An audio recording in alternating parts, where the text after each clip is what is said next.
Are you? It was a faithful November. We met by the river. You told me about her and how much she hurt you. Oh, you poor thing. Said you called, but you never did so. Hi everyone. It's been a while, and yeah, I know I've been gone for a really long time because of various things, and I've also been doing other stuff on this side. So it's just been taking up a lot of my time, and my friends have complained incessantly about how poor my audio quality is. So hopefully this video is a bit better. I'm not using my Rode mic because I just cannot be fucked to set it up at the moment. Today's video is going to be about a very interesting topic called gambler's fallacy. As I think most of you know, that there's tons of fallacies out there that are basically problems in terms of your logical deduction. And the few more common fallacies might be the strawman fallacy. It might be correlation does not equal causation kind of stuff. But today's fallacy, called gambler's fallacy, has a lot of very interesting real life ramifications, and it actually affects people's lives to a pretty severe degree. This one's pretty interesting just because I see myself personally just falling into it all the time and getting caught in it in situations such as the stock market, where if the price of a single stock keeps going down for the past few months, I would think that it would be time to buy because it's about time to come back up.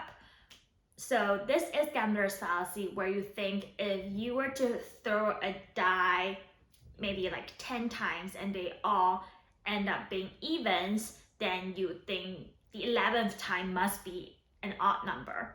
But these are independent scenarios that don't depend on each other. So you thinking that the next die being thrown would show a certain number because the previous die throwing have shown a different set of numbers is a complete weird kind of conclusion that you're drawing, since they're completely independent and those previous events do not dictate or in any way affect your decision making or the next throw of the die. So yeah, the reason why I would like to emphasize gambler's fallacy out of all the other fallacies that we have in terms of informal logic is because of its very disturbing consequences in real life. So unlike other kind of more superficial and easier to spot fallacies, gambler's fallacy is a pretty insidious form of deep-seated cognitive bias that is most of the time really, really hard to spot, even when people are actually conscious of the various biases. So in terms of its real world ramifications, one of them is in asylum judges.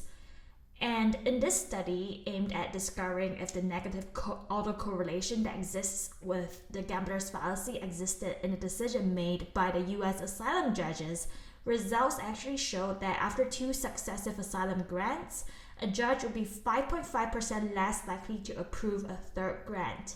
For the potential probable solutions in the near future, besides propagating this piece of information and education on logical biases, another possible solution could be the use of more automation and more of AI machine learning algorithm stuff in various scenarios.